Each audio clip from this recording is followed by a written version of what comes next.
والصلاة والسلام على أشرف المرسلين سيدنا محمد وعلى آله وصحبه أجمعين. رب اشرح لي صدري ويسر لي أمري واحلل عقدة من لساني يفقهوا قولي. رب زدنا علما وارزقنا فهما. اللهم لا سهل إلا ما جعلته سهلا وأنت تجعل الصعب إذا شئت سهلا. Assalamualaikum warahmatullahi wabarakatuh.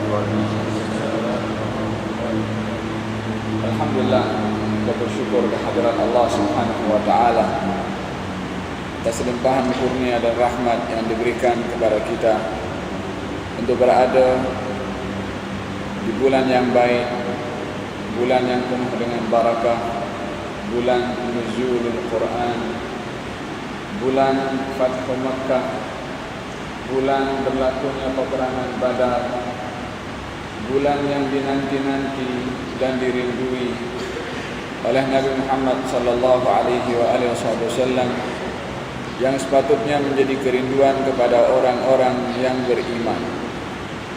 Salawat dan salam kepada junjungan Nabi besar Muhammad sallallahu alaihi wasallam, seseorang yang amat berjasa kepada kita, seseorang yang kalau bukan kerananya kita tidak tahu apa itu Ramadan, kalau bukan kerananya tak ada Lailatul Qadar, kalau bukan kerananya tak ada turun Al-Quran, dan kalau bukan kerana Nabi Muhammad maka tak ada puasa Ramadan. Maka kita mengucapkan syukur kepada Allah dengan ungkapan salawat dan salam kepada junjungan Nabi besar Muhammad sallallahu alaihi wasallam serta ahli keluarga, para sahabat dan juga para pengikutnya, dan moga-moga Allah Subhanahu wa taala menggolongkan kita dalam golongan orang-orang yang melangkah bertepatan dengan langkah yang diambil oleh junjungan Nabi besar Muhammad sallallahu alaihi wasallam. Ucapan terima kasih juga kepada pengurus majelis dan imam kita, hadirin dan hadirat yang dirahmati oleh Allah Subhanahu wa taala.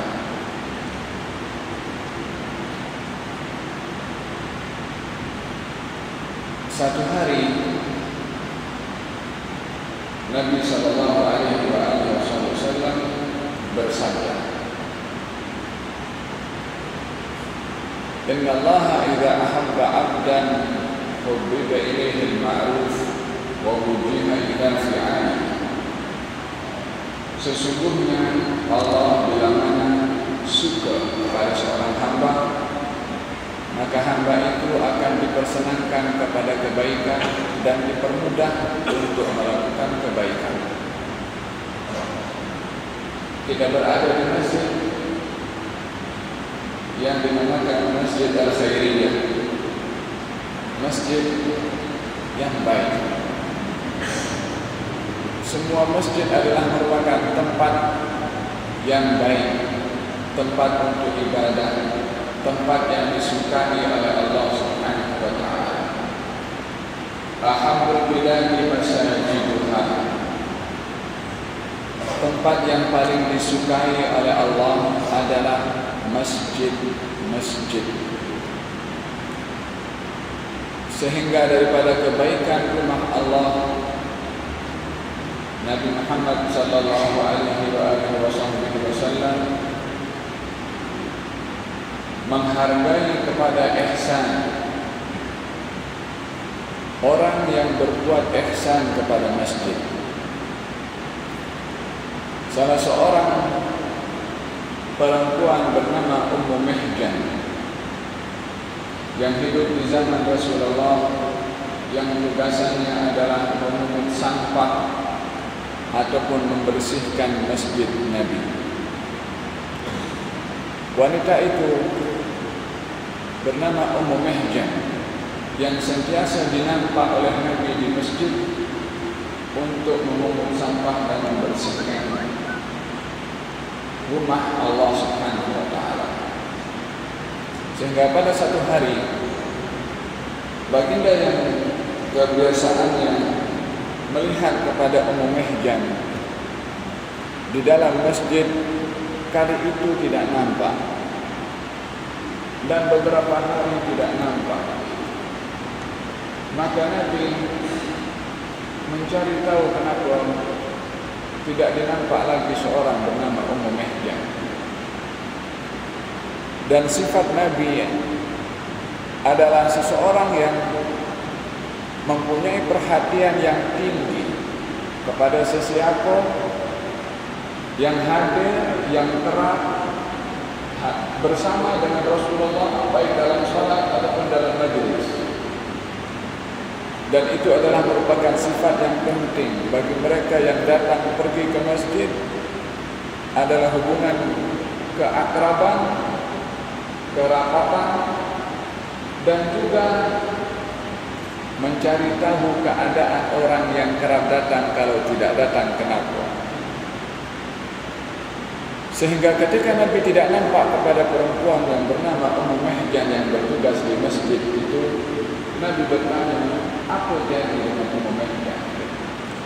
Diberitahukan kalau sakit, maka diziarahi oleh Rasulullah. Ada satu hal yang begitu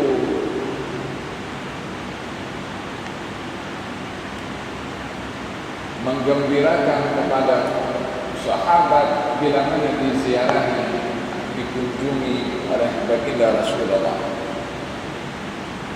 Mereka melihat Rasulullah, mereka berjumpa dengan Rasulullah, adalah sudah perkara yang menggembirakan, tapi lebih menggembirakan kalau rumahnya didatangi oleh Rasulullah.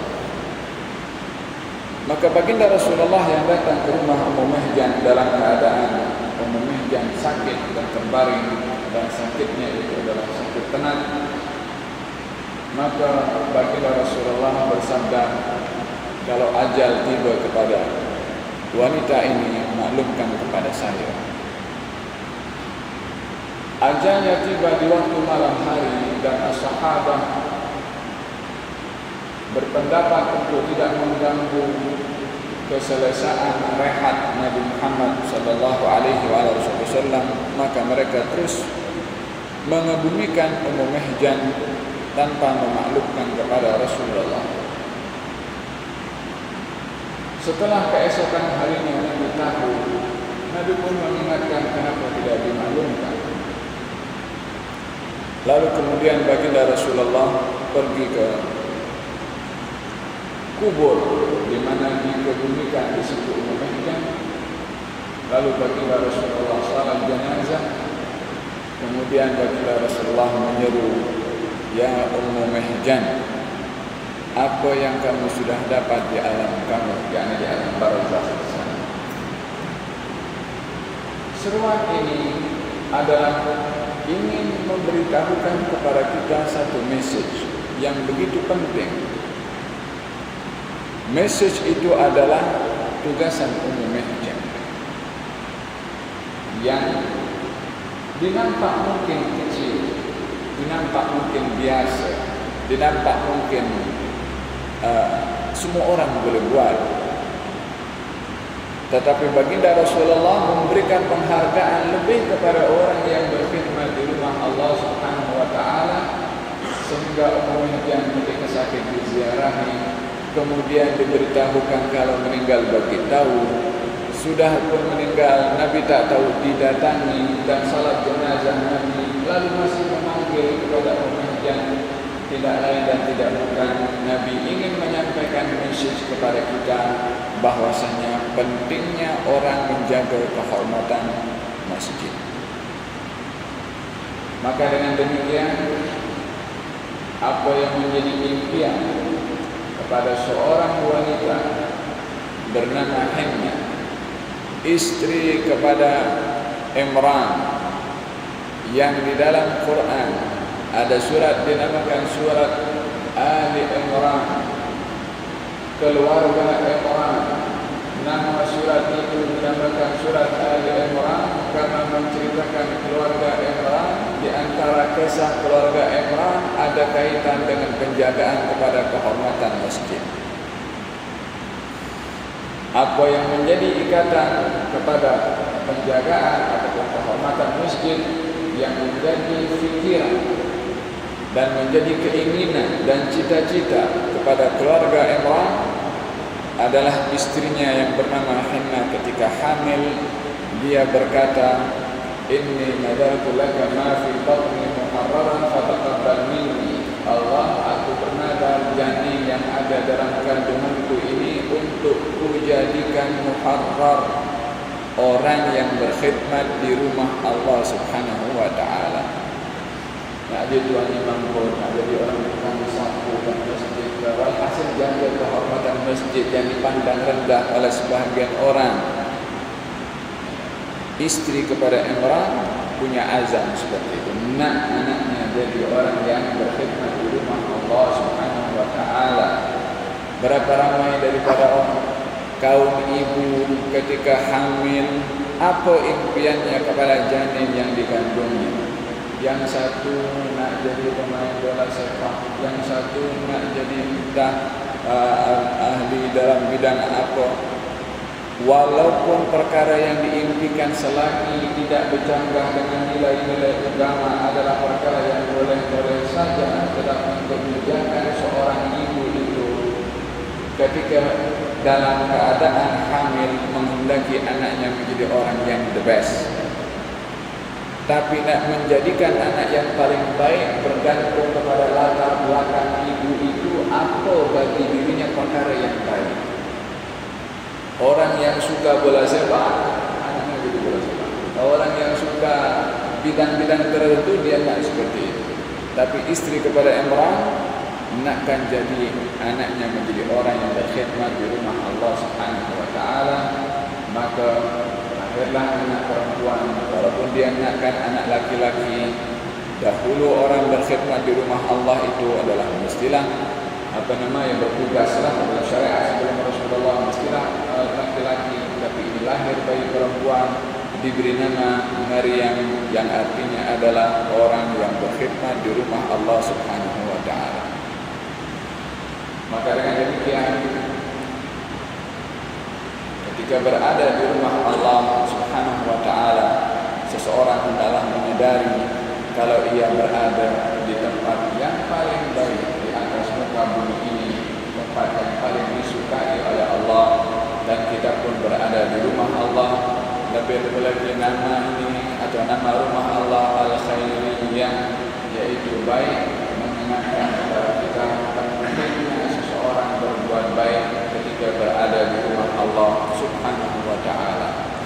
Moga-moga kita termasuk daripada orang-orang yang baik dan suka kepada kebaikan, untuk sentiasa dibimbing oleh Allah Subhanahu wa taala berbuat baik sementara kita berada di bulan yang baik. Hadirin hadirat yang dirahmati oleh Allah Subhanahu wa taala,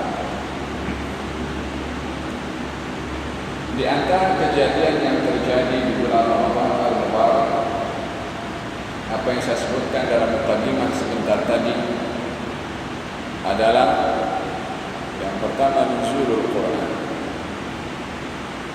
yang kedua Fathu Makkah, pembebasan kota Makkah atau jatuhnya kota Makkah ke tangan kaum muslimin yang berlaku di bulan Ramadan pada tahun ke-8 daripada hijrahnya Nabi Muhammad sallallahu alaihi wasallam. Yang ketiga adalah peperangan terbesar yang dihadiri oleh Rasulullah dan dihadiri oleh ramai malaikat, yang pada peperangan itu mereka yang hadir dari kalangan sahabat Nabi dan daripada kalangan malaikat adalah mereka orang yang paling baik berbandingkan kepada yang baik. Sehingga Nabi ketika ditanya, ya Rasulullah, apa yang kamu berikan penilaian kepada sahabat kamu yang hadir dalam perang Badar? Nabi menjawab, mereka adalah orang yang paling baik di antara kamu. Jibril berkata, di antara kami pun para malaikat yang hadir bersama dengan engkau dalam perang Badar, mereka pun adalah para malaikat yang terbaik juga. Kebaikan yang diraih dengan satu kejadian yang terjadi di zaman Rasulullah, yaitu peperangan Badar. Hebatnya peperangan itu, agungnya kejadian itu, mulianya kejadian itu menjadi sebab kemuliaan orang yang hadir. Maka dengan demikian, ketiga-tiga perkara yang besar itu, Fathu Makkah, Nuzulul Quran, peperangan Badar, adalah tiga kejadian yang terjadi di bulan Ramadan Al-Mubarak. Tidak ingin mengambil salah satu daripada apa yang terjadi di bulan Ramadan daripada tiga kejadian tadi, yaitu untuk kita bahaskan bersama-sama berkenaan dengan kejadian nuzul Al-Quran. Oleh kerana bulan Ramadan adalah dilabelkan dengan bulan nuzul Al-Quran.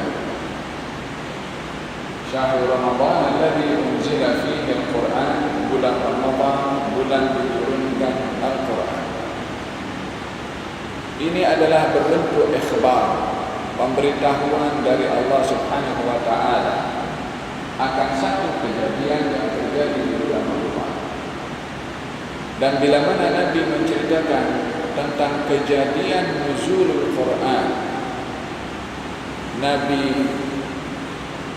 menceritakan tentang nuzulul Quran adalah bukan hanya sekedar objektif kenapa Quran diturunkan, walaupun itu yang menjadi intipati kepada Al-Quran diturunkan adalah kenapa Quran diturunkan. Jawabannya adalah yang menjadi intipati kepada sebab turunnya Al-Quran. Itu akan saya bahaskan pada sesi yang kedua. Tetapi apa yang ingin saya sentuh di sini, Allah ketika menceritakan nuzulul Quran, Allah tidak mengatakan dalam ayat ini kami turunkan Al-Quran sebagai pemberi hidayah, hudan linnas wa bayyinatin minal huda wal furqan. Tapi Allah sebutkan waktunya dulu, Allah sebutkan bulannya dulu. Kalaupun bulan itu tak disebut oleh Allah, yaitu Ramadan sebagai bulan nuzulul Quran, kalau tak disebutkan pun juga tetap Quran mempunyai tujuan sebagai hidayah untuk kita mengambil petunjuk daripada Al-Quranul Karim. Akan tetapi setiap kitab yang diturunkan oleh Allah Subhanahu wa taala diikat oleh Allah Subhanahu wa taala dengan kejadian, baik itu Taurat, baik itu Injil. Ketiga-tiga kitab ini turun di bulan Ramadan. Berarti ada keistimewaan pada bulan Ramadan yang dipilih oleh Allah untuk menjadi bulan turunnya Al-Quranul Karim. Taurat turun di bulan Ramadan, Injil turun di bulan Ramadan, kitab-kitab Al-Quran pun juga turun di bulan Ramadan. Jadi saya akan bahaskan dua perkara. Yang pertama, Allah sebutkan masa turunnya Quran. Yang kedua, Allah jelaskan kenapa Quran diturunkan. Dalam hal ini pentingnya seseorang untuk mengenal tentang sejarah. Karena Allah Subhanahu wa taala ketika menyebutkan tentang turunnya Al-Quran, Allah sebutkan waktunya dulu. Syahrul Ramadan alladzi unzila fihi Al-Quran. Bulan Ramadan adalah bulan diturunkan Al-Quran. Kenapa? Hudan linnas wa bayyinatin minal huda wal furqan, sebagai petunjuk kepada manusia. Itu sebabnya. Tapi yang pertama, kejadiannya, waktunya, bulannya. Allah Subhanahu wa taala di dalam Al-Qur'anul Karim menyeru kepada Nabi Musa alaihissalam dalam firman-Nya, wa dzakirhum bi ayyamillah. Wahai Musa, ingatkan kepada bangsa kamu Bani Israel akan kejadian-kejadian hari-hari yang berlaku pada hari itu, kejadian yang agung di sisi Allah Subhanahu wa taala. Nabi Musa disuruh mengingatkan Bani Israel dengan kejadian yang berlaku, yang kejadian itu mempunyai pertanda, ayat keajaiban, anugerah yang diberikan oleh Allah kepada Nabi Musa untuk Bani Israel. Apakah kejadian itu yang berlaku kepada Nabi Musa yang disuruh untuk kita mengingati, yang disuruh Bani Israel mengingatinya? Kejadian itu adalah al-manna wassalwa. Kejadian itu adalah al-manna wassalwa, makanan yang diturunkan tanpa mereka memasak pun, ready terus. Makanan itu diturunkan oleh Allah kepada Bani Israel. Kejadian yang lain adalah terbelahnya lautan untuk menjadi laluan kepada Bani Israel, dan juga kejadian itu mukjizat yang Allah berikan kepada Nabi Musa. Dan banyak lagi kejadian-kejadian yang ditunjukkan oleh Allah kepada Nabi Musa untuk menjadi memantapkan akidah Bani Israel beriman kepada Allah dan Nabi Musa alaihissalam. Maka disuruh mengingatkan. Oleh karena mengingati kejadian yang ada hubung kait dengan Allah, akan melihat keagungan yang menjadi sebab kejadian tersebut. Demikian juga Al-Quranul Karim. Allah Subhanahu wa taala menyebutkan masa berlakunya nuzulul Quran. Syahrul Ramadan alladzi unzila fihi Al-Quran. Bulan Ramadan adalah bulan diturunkan Al-Quran. Demikian firman Allah Subhanahu wa taala di dalam surah Al-Baqarah.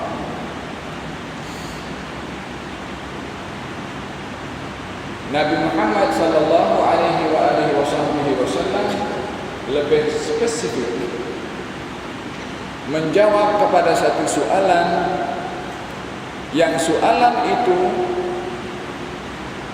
bertanya tentang satu hukum, tapi Nabi menjawabnya dengan satu kejadian. Soalan berkenaan dengan hukum, jawabannya diberikan sebab kejadian. Ini supaya kita tahu pentingnya kita tahu sejarah.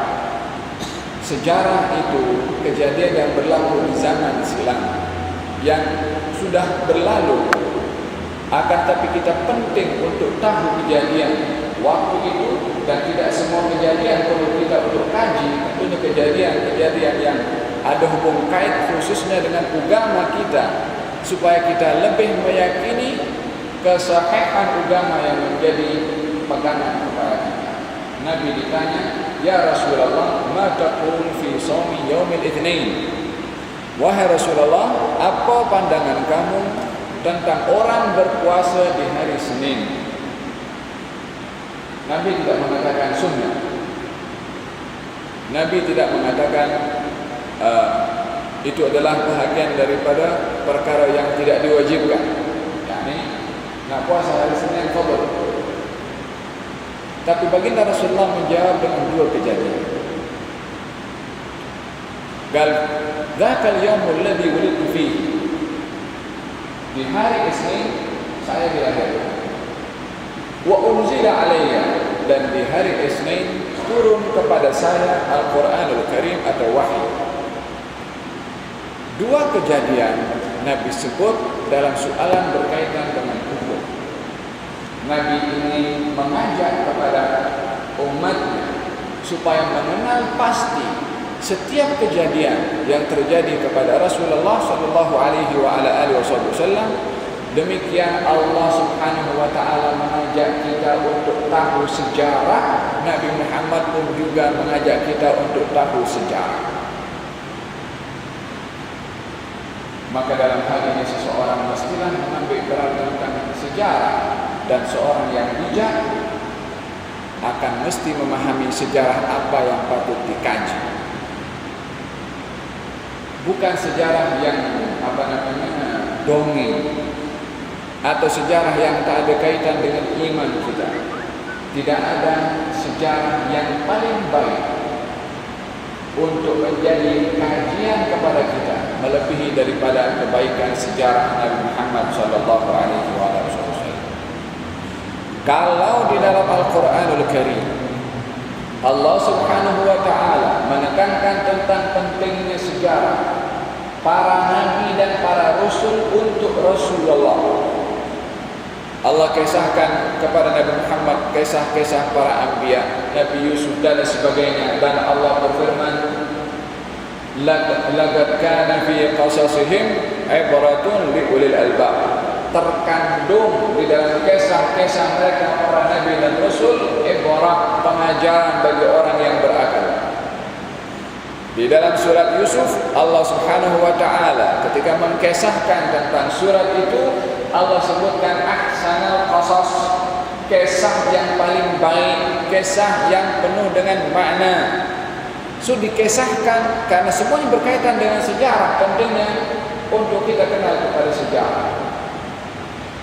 Ini bahagian pertama yang ingin saya sentuh berkenaan dengan bulan Ramadan, adalah bulan nuzulul Quran. Allah Subhanahu wa taala mengingatkan kepada kita agar supaya kita tahu sejarah nuzulul Quranul Karim dan sejarah-sejarah yang ada hubungan kait dengan Rasulullah sallallahu alaihi wa ala alihi wasallam. Bagaimana Al-Quran diturunkan oleh Allah Subhanahu wa taala? Al-Quran diturunkan oleh Allah Subhanahu wa taala daripada Lauhul Mahfuz kepada satu tempat yang ada di langit yang pertama dinamakan Baitul Izzah. Daripada situ turun kepada Nabi selama 23 tahun, ayat demi ayat atau terkadang surat demi surat, mengikut keperluan keadaan yang dilalui oleh Rasulullah sallallahu alaihi wasallam.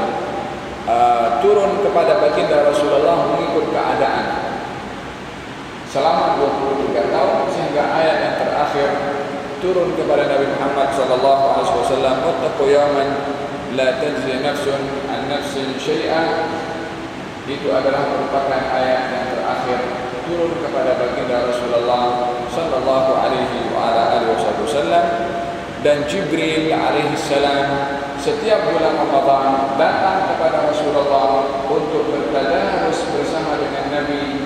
Dan pada Ramadan yang terakhir, yaitu yang ke-9 daripada Ramadan yang dihadiri oleh Rasulullah, karena Nabi menghadiri Ramadan 9 kali, maka pada Ramadan yang ke-9 dan terakhir, dan itu Ramadan yang satu-satunya 30 hari dihadiri oleh Rasulullah SAW, selebihnya 29 hari, Jibril datang setiap hari 2 kali pada Ramadan yang terakhir.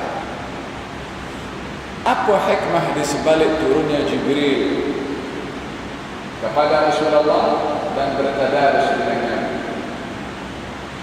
Tadarus itu orang membaca Al-Quran dengan silih berganti. Dan kalau orang membaca Al-Quran dengan silih berganti, maknanya bacaan ayatnya itu adalah mengikut tartib dan urutannya.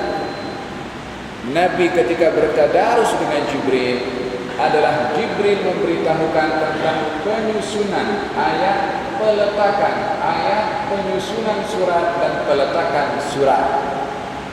Melalui tadarusnya Jibril dengan Nabi sallallahu alaihi wasallam, maka apa yang telah dihasilkan daripada tadarus Jibril dengan Rasulullah adalah kumpulan Al-Quran sekarang daripada Al-Fatihah. Walaupun surat yang pertama turun kepada Nabi bukan Fatihah, surat yang kedua Al-Baqarah, walaupun surat yang turun kepada Nabi yang kedua bukan Al-Fatihah, bukan surat Al-Baqarah, surat yang pertama turun surat Iqra, yang kedua turun kepada Nabi adalah Ya ayyuhal mudaththir ya ayyuhal muzammil, dan juga ayat-ayat yang lain akan, tetapi ayat yang pertama turun diletakkan di juz yang 30. Itu adalah hasil daripada tadarusnya Jibril dengan Rasulullah sallallahu alaihi wasallam.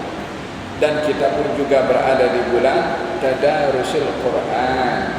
yaitu kebiasaan Nabi di bulan Ramadan bertadarus, maka kita pun mengambil sunnah tadarus juga. Ini berkenaan dengan cara turunnya Al-Quran kepada Rasulullah daripada Lauhul Mahfuz kepada Baitul Izzah. Quran yang ada sekarang daripada Al-Fatihah sampai Nas, kemudian turun kepada Nabi ayat demi ayat selama 23 tahun dan disusun balik melalui tadarusnya Jibril dengan Rasulullah sampai lengkap Al-Quran yang ada di tangan kita. Tidak ada kekurangan, jangankan satu huruf, satu baris pun tak kurang daripada apa yang sudah diamanahkan oleh Allah kepada Jibril. Inna nahnu nazzalna dzikra wa inna lahu lahafizun. Kami ini adalah Allah Subhanahu wa taala yang menurunkan Al-Qur'anul Karim dan kami juga yang menjaganya. Berapa banyak orang berusaha untuk menirukan Al-Qur'anul Karim, Allah Subhanahu wa taala tidak akan memungkiri janjinya untuk menjaga Al-Quran.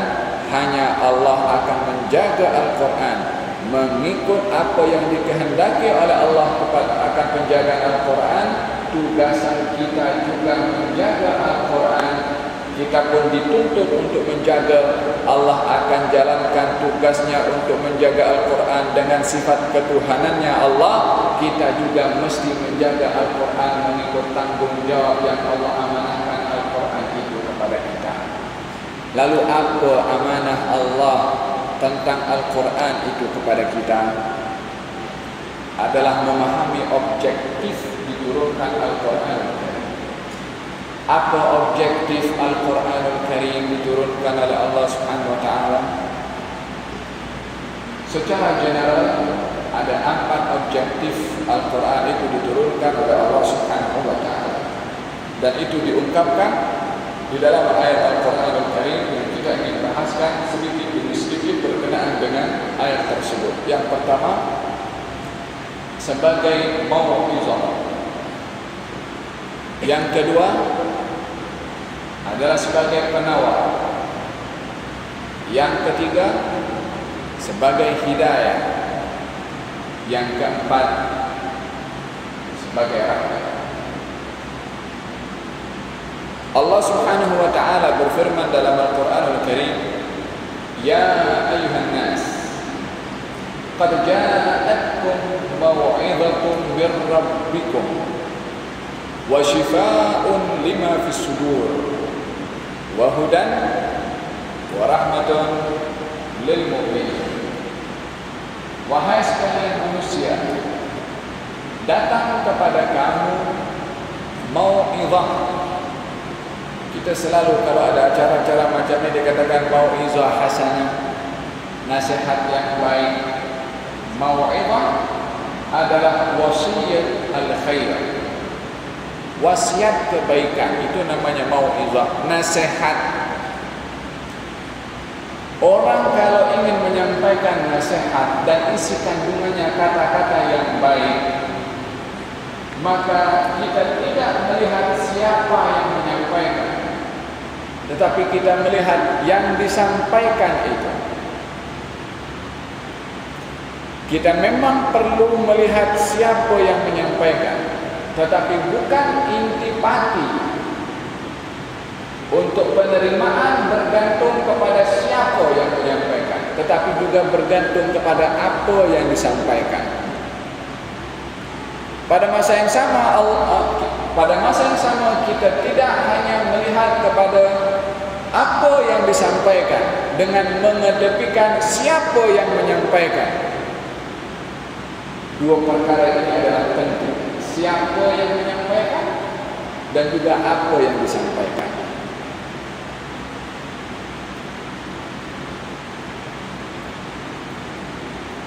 Sayyidina Ibnu Sirin berkata, seorang tabi'in dalam Sahih Muslim, dia berkata, "Inna hadzal ilma dinun fanzuru amman ta'khuduna dinakum."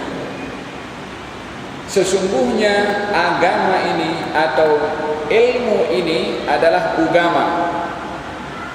Maka hendaklah kamu melihat daripada siapa kamu ambil agama itu. Daripada siapa, melihat siapa yang menyampaikan. Ini daripada satu aspek memerhatikan siapa yang menyampaikan. Tetapi bukan berarti kalau kita dah tahu siapa yang menyampaikan, apa saja disampaikan kita boleh terima. Tidak. Karena Nabi SAW atau dalam kata-kata hikmah, kita tidak disuruh untuk mengambil kebaikan melainkan setelah tahu siapa yang menyampaikan. Tetapi kita disuruh untuk mengambil kebaikan walaupun kita tak tahu siapa menyampaikan, selagi yang disampaikan perkara yang baik.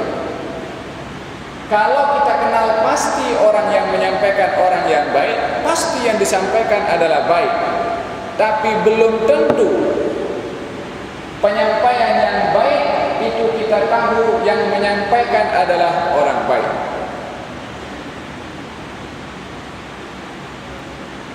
Bukankah di dalam Al-Quran Al-Karim Allah Subhanahu wa ta'ala berfirman tentang kisah Nabi Adam dengan syaitan? Apa kata syaitan kepada Nabi Adam?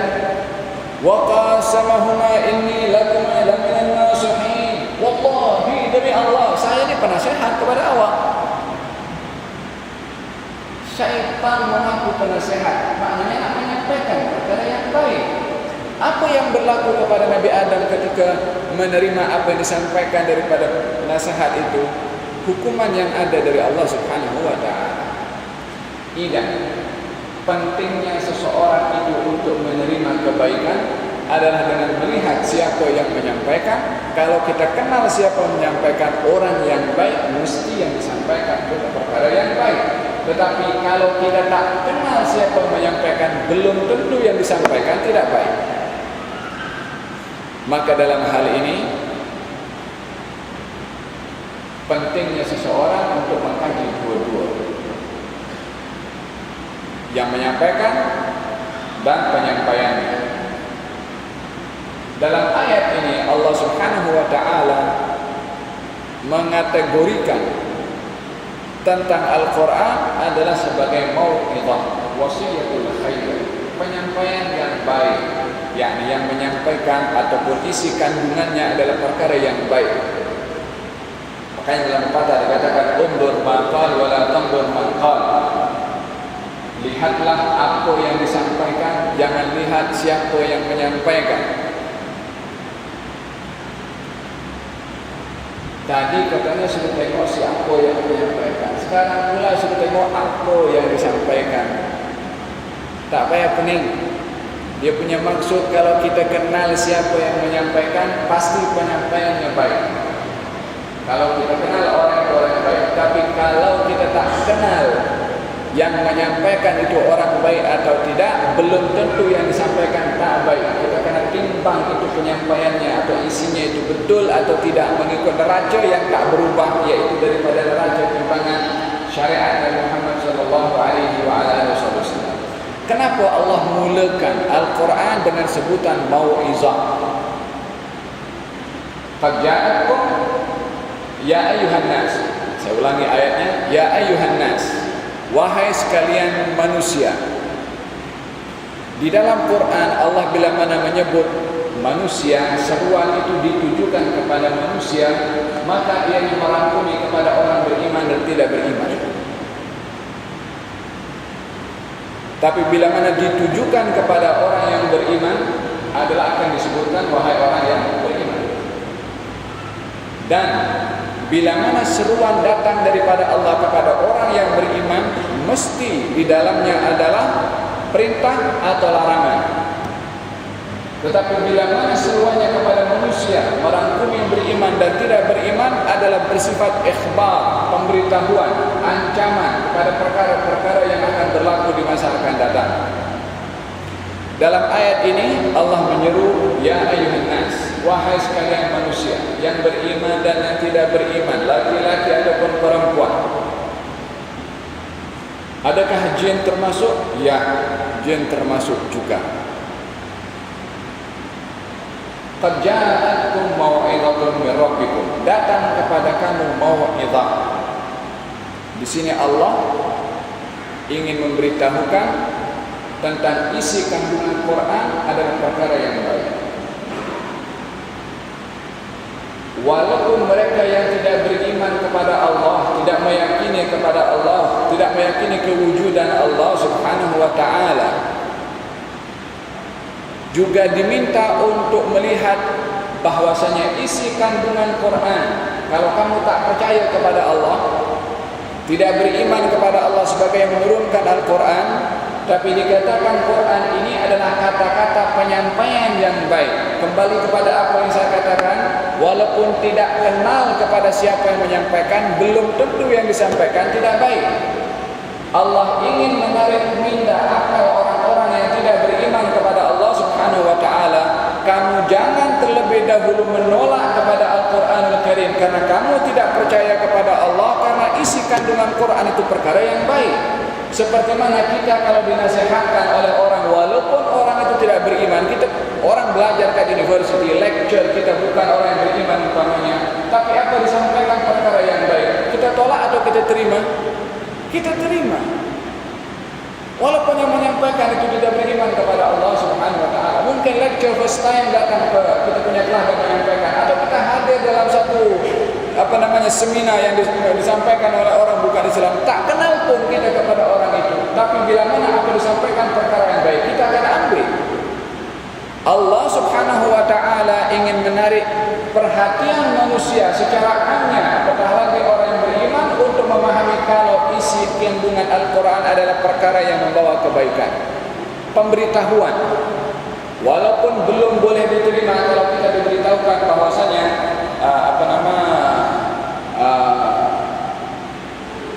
diberitahukan kalau kereta ini adalah baik, laju, kita belum tentu percaya akan baiknya ini kereta sebelum kita mencuba. Tapi pada masa yang sama kita tak tolak karena kita belum tahu. Allah Subhanahu wa taala ingin mengajak kepada orang-orang atau manusia supaya melihat kepada Al-Quran isinya adalah perkara yang baik. Kalau kamu tidak percaya, buktikan, yakni kaji isi kandungan Al-Quran Al-Karim. Baginda Rasulullah ketika berhijrah pergi ke Taif,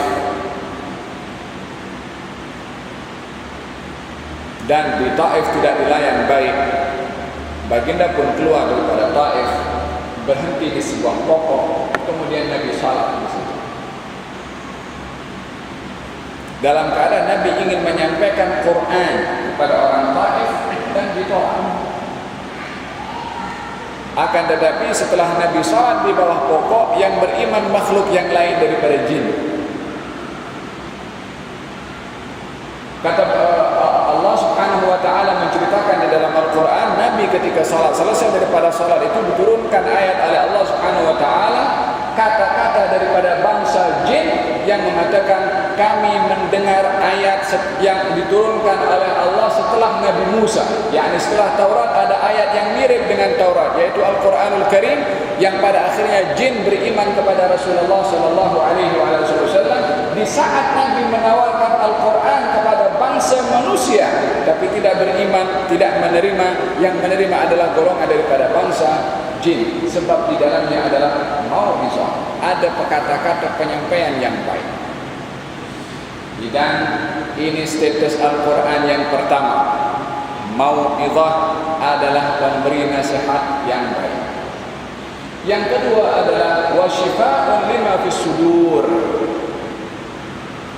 penawar kepada apa yang ada di dalam dada, yakni hati. Hati ini adalah merupakan tempat iman. Hati ini letak keyakinan dan akidah.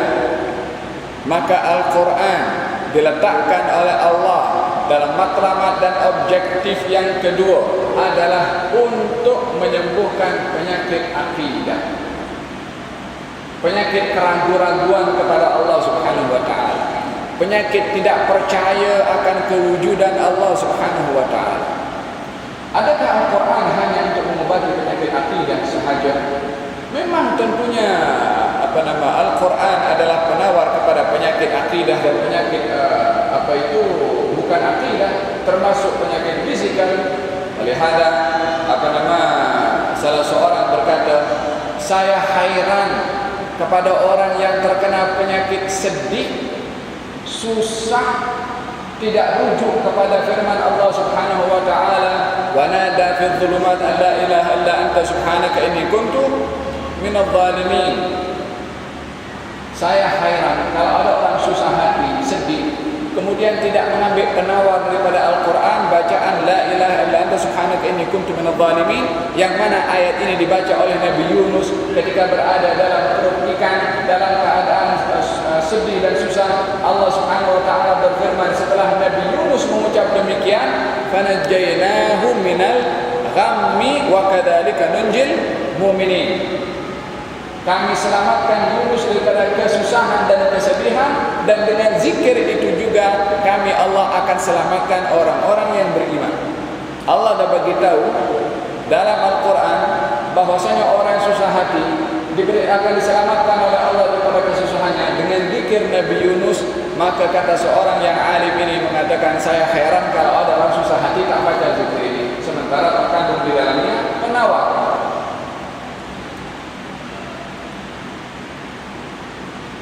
Saya heran kalau ada orang punya perasaan takut kepada sesuatu yang akan datang, kepada perkara yang akan berlaku di hadapan, tidak merujuk kepada firman Allah Subhanahu wa taala, hasbunallahu wa ni'mal wakil. Cukup bagi kami Allah sebaik-baik wakil. Karena Allah Subhanahu wa taala menceritakan tentang sahabat Nabi yang berhadapan dengan musuh yang ketat dan musuh yang hebat dengan kekuatan yang luar biasa. Mereka mengatakan hasbunallah wa ni'mal wakil, cukup bagi kami Allah sebaik-baik wakil. Maka Allah Subhanahu wa taala menjanjikan fanqalabu bi ni'matin minallah. Mereka kaum mukminin setelah mengucap hasbunallah wa ni'mal wakil, Allah turunkan nikmat kemenangan dari Allah Subhanahu wa taala kepada orang-orang yang beriman.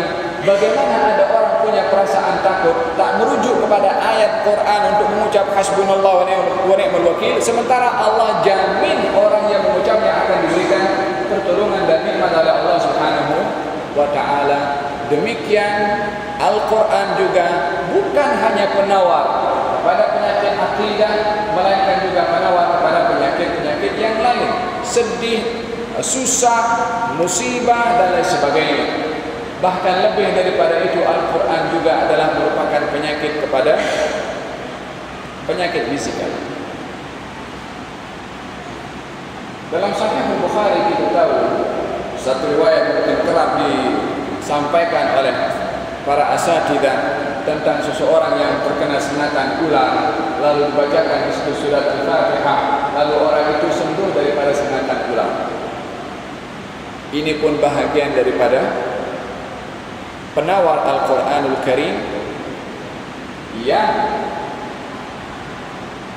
menjadi objektif diturunkan Al-Quran oleh Allah Subhanahu wa taala adalah sebagai penawar. Akan tetapi dalam ayat yang saya bacakan di awal tadi, Al-Quran penawar kepada apa yang ada di dalam dada, yakni akidah, penyakit hati, penyakit keraguan-raguan. Ayat ini dapat dibuktikan tentang kesahihannya melalui satu peristiwa yang kita semua banyak mengetahui tentang peristiwa tersebut, bagaimana Al-Quran menjadi penawar kepada penyakit akidah. Hanya diperlukan keinsafan orang yang mahu mencari ubat. Dia kadang-kadang orang itu kalau pergi berubat, kalau tak confident dengan ubat yang diminum itu, dia tak berkesan kepada dirinya.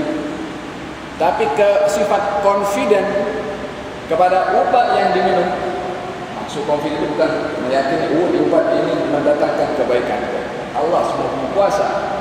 Tapi kita punya confident kepada sesuatu yang kita jadikan sebab itu adalah secara psikologi bermain peran penting kepada kesehatan tubuh badan. Sayyidina Umar bin Khattab radhiyallahu anhu yang keluar daripada rumahnya dengan memegang pedang dan ingin membunuh kepada Rasulullah sallallahu alaihi wasallam, yang kemudian berjumpa dengan salah seorang. Ketika ditanya, nak pergi mana kamu wahai Umar, diberitahukan aku nak bunuh orang yang sudah keluar daripada agama nenek moyang kata Rasulullah sallallahu alaihi wasallam. Maka kata orang itu mengatakan, kamu sibuk nak bunuh kepada dia, sementara adik perempuan kamu pun beriman kepada dia. Sayyidina Umar yang tidak mengetahui akan hal itu datang ke rumah adik perempuannya memastikan kebenaran berita kalau ada perempuan yang beriman kepada orang yang akan dibunuh oleh Sayyidina Umar bin Khattab, yaitu Rasulullah. Maka sampai di rumahnya mendengar ada suara-suara, yang ketika itu mereka sedang membaca Al-Quranul Karim. Maka Sayyidina Umar ketika mengetuk pintu, didengar suara ketukan pintu. Ini adalah ketukan pintu Sayyidina Umar. Guru yang mengajar Al-Quran itu melompat sembunyi di bawah katil untuk mengelak daripada tindakan Sayyidina Umar yang memang dikenal dengan seorang yang keras. Kemudian suami kepada adik perempuan atau ipar kepada Sayyidina Umar bin Khattab dijatuhkan dan dipijak oleh Sayyidina Umar. Istrinya atau adik perempuan Sayyidina Umar yang berusaha untuk mengetepikan ataupun mengelak kepada Sayyidina Umar agar supaya tidak berbuat demikian, tangan Sayyidina Umar pun akhirnya mengena kepada adik perempuannya sehingga keluarlah darah daripada muka adik perempuan Sayyidina Umar. Barulah dahulu adalah perkara aib kalau orang pukul orang perempuan. Sekarang pun juga tak boleh, bukan budaya sekarang boleh.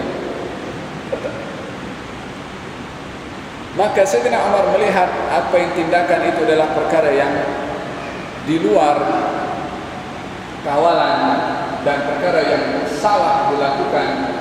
Maka Sayyidina Umar pun mulai agak timbul belas kasihan dan akhirnya mengatakan kepada adik perempuannya untuk memberikan apa yang dibaca sebentar tadi, yang pada akhirnya diserahkan oleh adiknya. Maka dibacakan dalam waktu itu mereka sedang membaca surat Taha, dibaca oleh Sayyidina Umar bin Khattab ayat demi ayat sehingga sampai kepada firman Allah Subhanahu wa taala, "Qul innani ana Allah," katakan sesungguhnya aku adalah Allah, sembahlah aku dan jangan kamu menyekutukan aku, wa aqimis salata li dzikri, dan tunaikan salat untuk kamu mengingati aku. Di situ berhenti Sayyidina Umar bin Khattab radhiyallahu anhu warda, sambil wajahnya berubah daripada keperangan dan kemarahan menjadi wajah yang sudah mulai luluh dan ingin mencari kebenaran. Dengar suara, sudah intonasi suara itu mulai reda dan ingin mencari kebaikan. Sahabat Nabi yang mengajarkan Quran yang sembunyi tadi keluar dan mengatakan, "Absyir ya Umar, sesungguhnya saya mendengar Rasulullah bersabda, Allahumma a'izzal Islam bi ahadil Umarain." Ya Allah, muliakan Islam ini dengan salah seorang yang bernama Umar.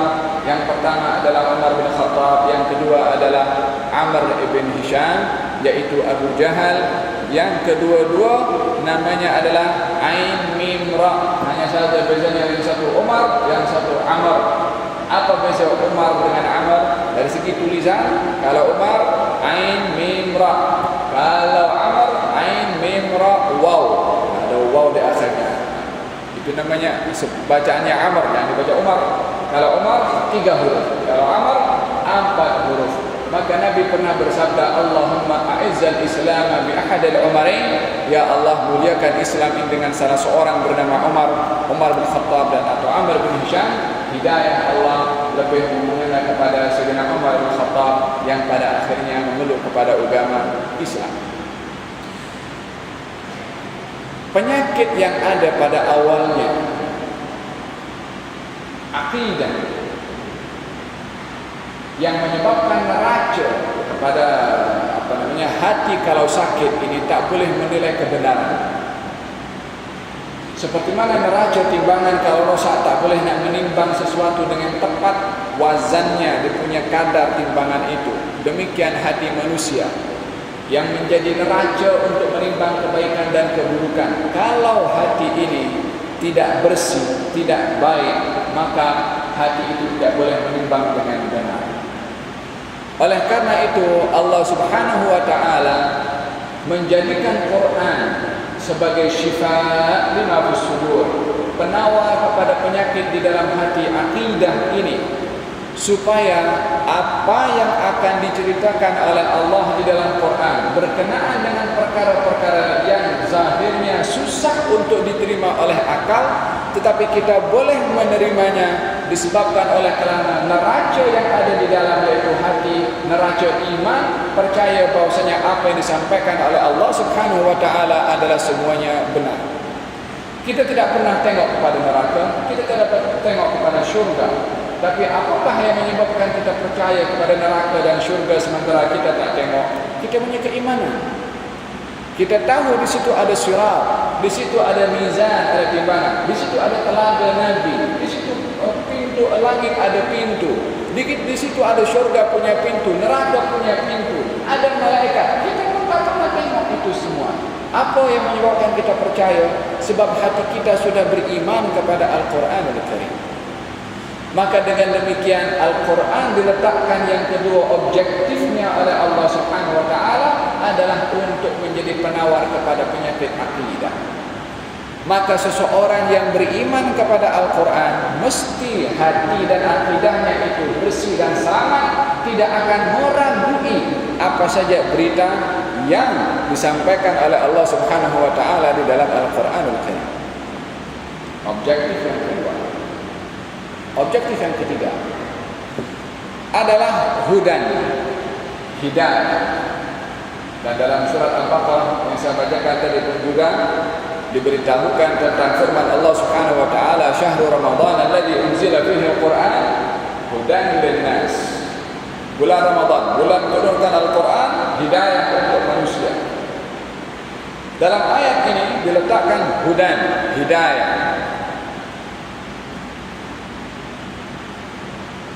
Dijadikan oleh Allah hidayah setelah penawar. Karena kalau seseorang terobati penyakit hatinya, maka mudah untuk mendapatkan hidayah. Sebagaimana contoh yang saya katakan tadi, kita percaya syurga ada, karena itu hidayah daripada Allah Subhanahu wa taala. Setelah hati kita percaya Quran itu benar, walaupun kita tidak nampak kepada syurga. Dan hidayah terbagi menjadi 4 bahagian hidayah. Hidayah pertama dinamakan hidayah tu bayan. Hidayah bayan adalah hidayah yang berupa penjelasan dari Allah Subhanahu wa taala antara yang hak dengan yang batil, yang ma'ruf dengan yang munkar. Allah bagi hidayah khamar buruk.